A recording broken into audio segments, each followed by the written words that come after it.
It's Tuesday, December 20th, 2022.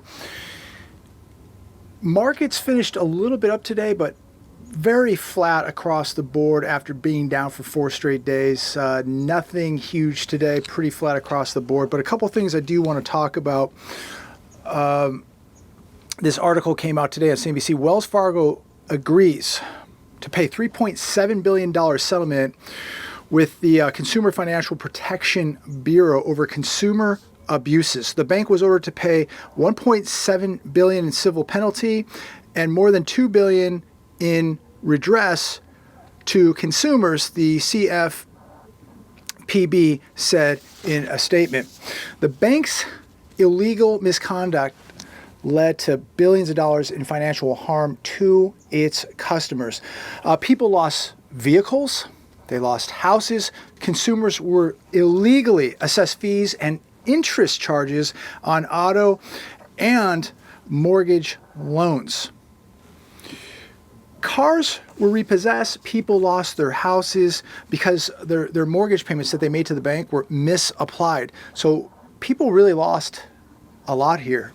And luckily, a little bit of justice took place, but think about how much Wells Fargo probably actually made off with. This was just a donation, the $3.7 billion. Think about what they really made by ripping off their own customers.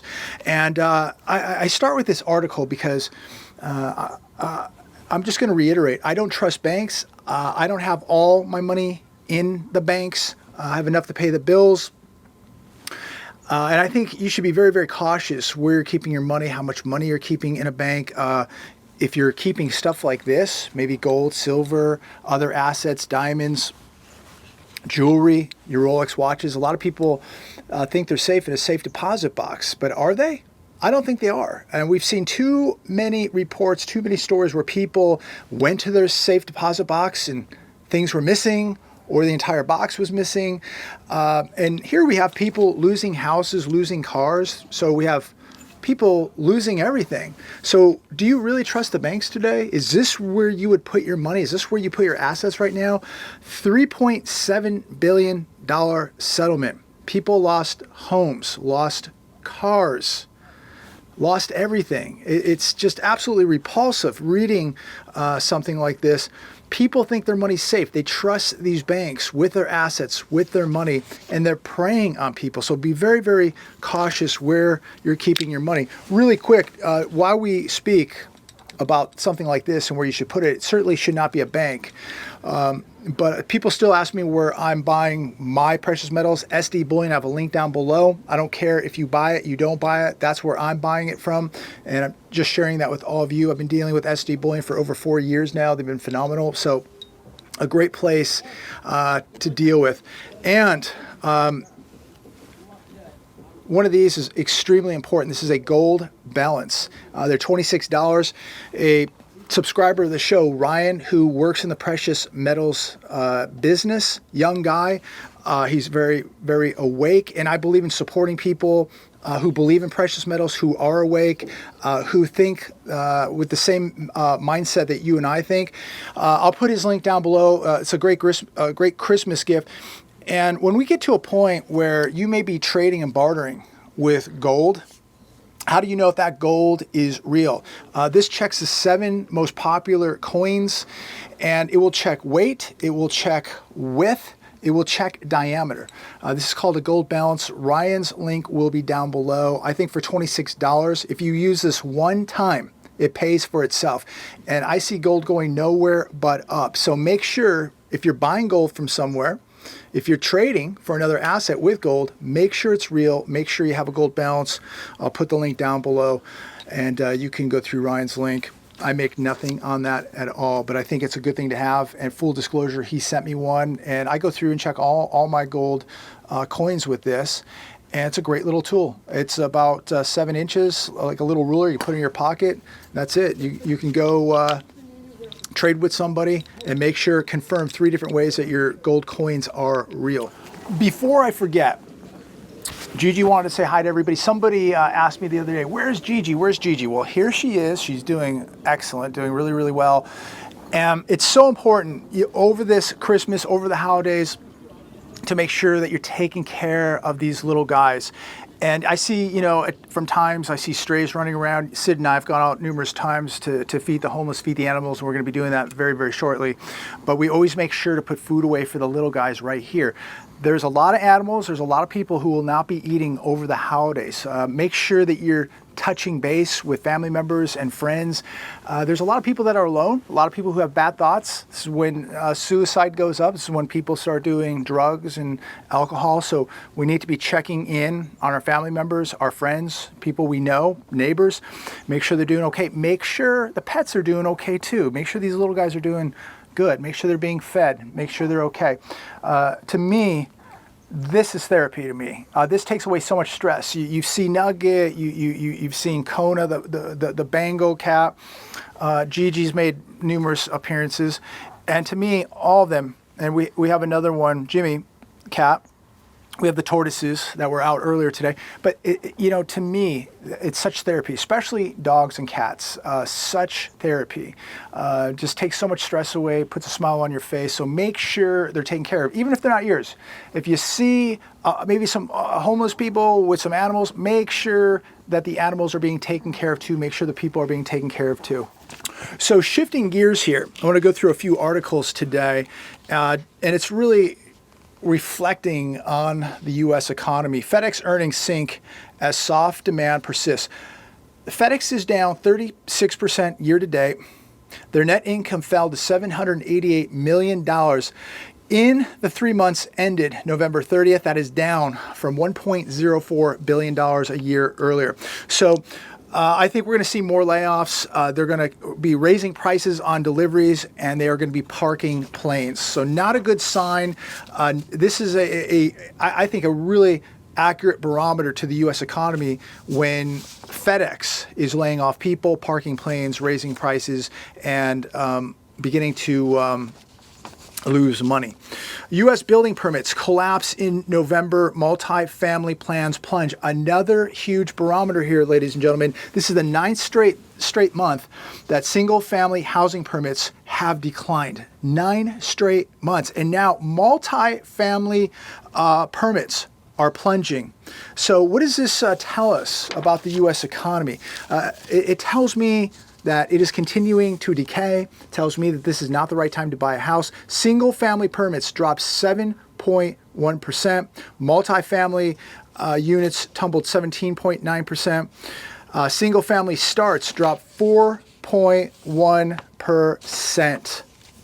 These are big numbers. And I was watching some videos today, and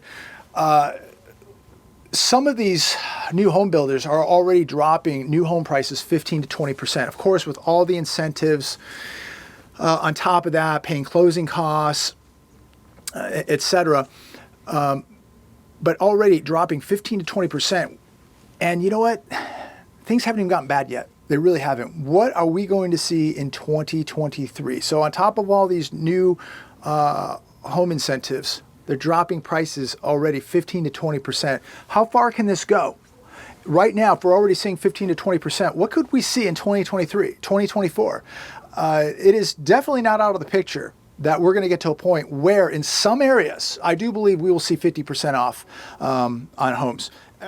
Article today titled, "Everything is Fine Until It Isn't." This on The Hedge today by Peter Schiff. And he said something in this article that makes so much sense, and I think we have to really remember it and understand it. He said it's not the rate hikes that will cause the recession. The Fed set the stage when it cut rates, and they cut rates for too long, and now we're going to pay the price. So, you know, people will every day on these financial channels blaming now the Fed, that the Fed has to pivot, the Fed has to lower rates.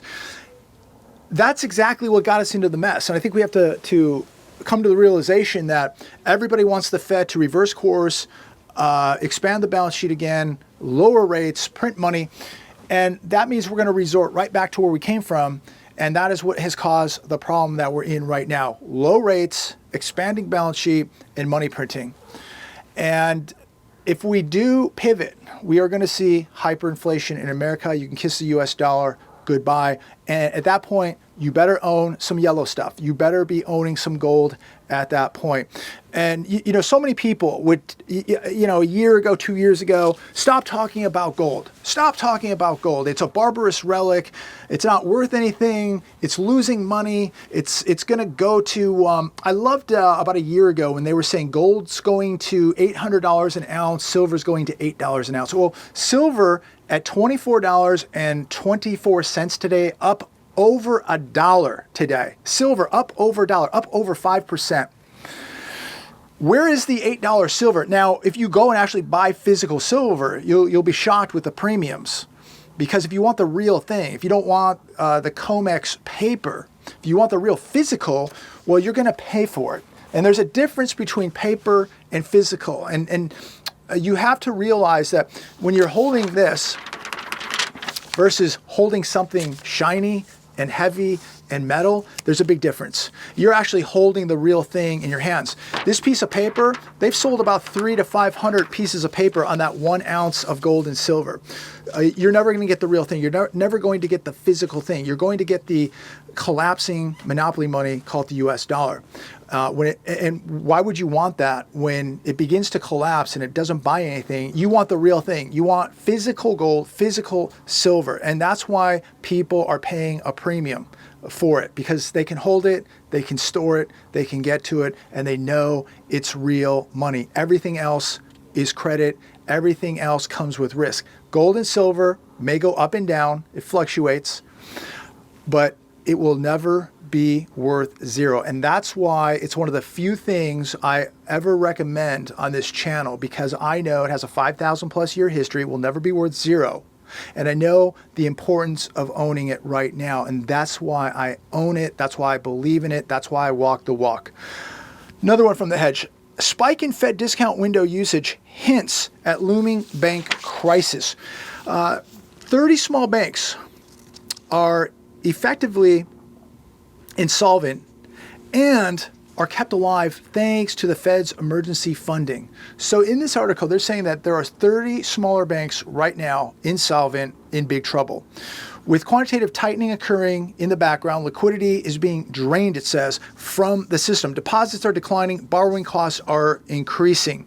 Maybe all of this is related to what happened to the fallout with FTX and the deleveraging of the entire U.S. financial system. Could it be related? Is this going to get banks in trouble, this deleveraging from the fallout of FTX? We don't even know how many billions of dollars have been lost, and what kind of strain is this going to put on the banking system, the strain it will put on smaller banks. Very, very interesting. So what you see isn't always true. What you see isn't always what you think. And you can walk into your bank today and think everything is okay and that the banks are solvent, that the banks are doing well. But are they? How can an exchange like FTX blow up, billions of dollars lost, and it not have some kind of effect on the banking system? Or even in the stock market, think about how much money has been eviscerated just through cryptos in the last 6 months. And you would think that we would see a bigger fallout in the markets, in the banking system. But I think it is going to come. And we'll see. Average Social Security retirement benefit fell short by 46% in 2022. This on CNBC. The average retiree benefit increased to $1,656 in 2022. That's up from $1,564 in 2021. This is a monthly boost of $92. The average retiree fell short and averaged $42.35 per month.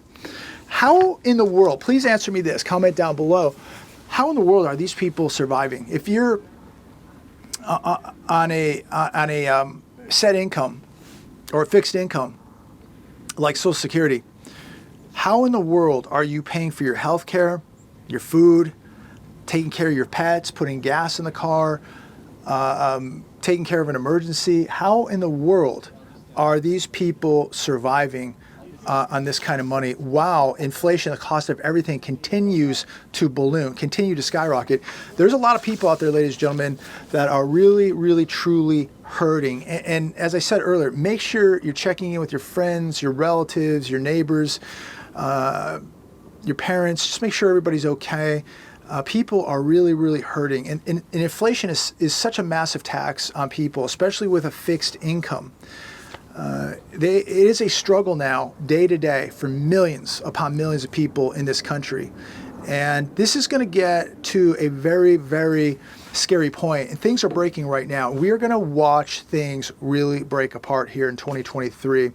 And just what we're seeing in building, what we're seeing in real estate, what we're seeing in retail sales, what we're seeing with FedEx, what we're seeing in the banking system, it is absolutely going to continue to get absolutely out of control here. And this is going to be a global problem, a global depression. And if you're not preparing for it right now, you are going to get completely wiped out. So another article coming from CNBC today, Walgreens, CVS, limit sales of children's medications. So now that we've reached that time of year and we have somewhat of a crisis going on, people getting sick, children getting sick, we don't have the medicines to help. And yesterday I talked about 83 to 90% of pharmaceuticals that are in this country are not made in this country. They come from other countries. And so here's another example of the danger we put ourselves in, the risk and liability we put ourselves in when we're not making things right here in America, when we're not making our own medications, our own pharmaceuticals. And now we have kids, children, who need this, and their parents can't get this for their own kids. This is unacceptable and unforgivable, in my opinion. Why in the world are we not making our own medications and pharmaceuticals right here in America? Don't your kids deserve that? And I'm going to finish with this last one coming from the hedge. I'm sure most of you have heard this on the news today. There was just a pretty large earthquake up in Northern California, Humboldt County. It was a 6.4, magnitude 6.4 earthquake. And tens of thousands of people right now, as I make this video, have no power. And I close with this article because I repeat this daily. You have got to be reliant on you. You've got to be a self-sufficient human being. This doesn't have to be a man-made disaster. It could be a natural disaster like the one that just happened up in Humboldt County. Tens of thousands of people without power. Last week, we had thousands of people without power, I believe in North Carolina when the grid was attacked and went down. So we've got grids being attacked. We've got earthquakes. Why wouldn't you have 3 months or 6 months of food put away for your family? 30 days at least. But I think now minimal. You've got to have 6 to 12 months. I think 12 months is really where you have to be. But whatever you can do, something is better than nothing. But there are people out there that have like 2 days of food, 3 days of food. They have, maybe a gallon of water at their house. Imagine if you're, especially in the West Coast here, you get hit. I think Texas just got hit with an earthquake a couple days ago also. But just think, if you're in an area and you get hit with an earthquake and your power is down for a week or 2 weeks, no lights, no heat, maybe no running water, you're in trouble. And you have no water, you have no food, you have no preparations, and you have no way to protect yourself. So I thought that this was a good time to repeat the message again, especially if you're new to the channel. It's so important. Doesn't matter how much gold, how much silver that you have, or even how much food and water you have, can you protect it? Because somebody will just take it. But to me, it's security. It's God first, then security, and food and water, and everything after that. But again, a 6.4 magnitude earthquake devastated tens of thousands of people. Now their life is very uncomfortable. And now every hour is going to be very uncomfortable. And people, as the sun goes down, are going to get very worried because of gangs and looters and crime. And people are going to get hungry. People are going to get thirsty. Why are you not preparing? Take this as another reminder, as an example of why you need to be preparing. You do not want to be in this situation, whether it's a grid being purposely brought down, whether it's a financial collapse, whether it's an earthquake, whatever it may be, you need to be ready for it. So don't be one of the unprepared, because they're going to be very, very uncomfortable tonight. Put the odds in your favor. Continue to walk close to God. Continue to add to security, to add to food, to add to water, to add to all your gear, to add to all the essentials, to everything you need. Start thinking. I can't sit here and tell people everything they need. I don't live in the same area. I have a different life. You know, everybody's situation is different and unique. So you have to think, what would you need to go 30 days without power? What would you need? How many people in your household? How many animals? What do you know? What's the environment? Is it hot? Is it cold? These are the things you got to think about. And if you don't start thinking about this right now, the day's going to come where you're going to wish that you did. So get ahead of the curve right now. Again, take this as another example that now today it's an earthquake. Last week it was a grid. What could it be next week, 2 weeks, 3 weeks from now? Could it happen to you? Everybody thinks it'll never happen to them. Well, tens of thousands of people thought it would never happen to them, and now they're sitting in a house with no power and no food, and hoping that they don't get robbed tonight. So I'm going to leave it there today. God bless all of you. Please make sure to like this video, make sure to share all my videos, and make sure that you subscribe to this channel. The best way you can support the channel is by subscribing. I want to thank everybody for the cards. I want to thank everybody for the support, the donations, and most of all, I want to thank you for your prayers. The prayers are the most powerful thing you can send to me. Please keep me in your prayers. I really do appreciate that. We are in a time of spiritual warfare, so I do appreciate the prayers. And I want to thank everybody again for all your support. God bless. Look forward to speaking with all of you very, very soon.